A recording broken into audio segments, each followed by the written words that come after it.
మీ అమ్మగారికి నాన్నగారికి ముగ్గురు పిల్లలు అనుకుందాం. ఉమ్, నాన్నగారికి నీకు మీ చెల్లికి మీ తమ్ముడికి అమ్మ అన్నం పెడుతుంది. ఉమ్, నాన్నగారికి పెట్టినంత ఆహారం క్వాంటిటీ నీకు పెడుతుందా? లేదు. నీకు పెట్టిన క్వాంటిటీ మీ చెల్లికి పెడుతుందా? మీ చెల్లికి పెట్టిన క్వాంటిటీ మీ తమ్ముడికి పెడుతుందా? ఎవరికి సంబంధం లేదు, ఎవరు వాళ్ళకి ఆ, ఏజ్ ని బట్టి. కదా?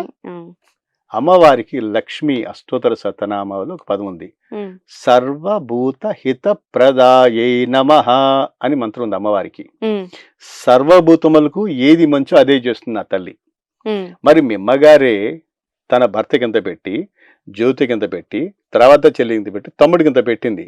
కానీ అందరి మీద అమ్మకి ప్రేమ ఉంది కదా. ఉమ్, ఎవరు ఎంత తింటారో అంతే పెట్టింది అమ్మ. మరి మనందరికీ తల్లిదండ్రులకు లక్ష్మీనారాయణలు కానీ, పార్వతీ పరమేశ్వరులకి జ్యోతికి ఎంత కావాలో తెలియదా వాళ్ళకి? తెలుస్తుంది. నీకు ఎప్పుడు ఎంత కావాలో వాళ్ళకి తెలీదా? అప్పుడే ఇస్తారు. అర్థమైందమ్మా?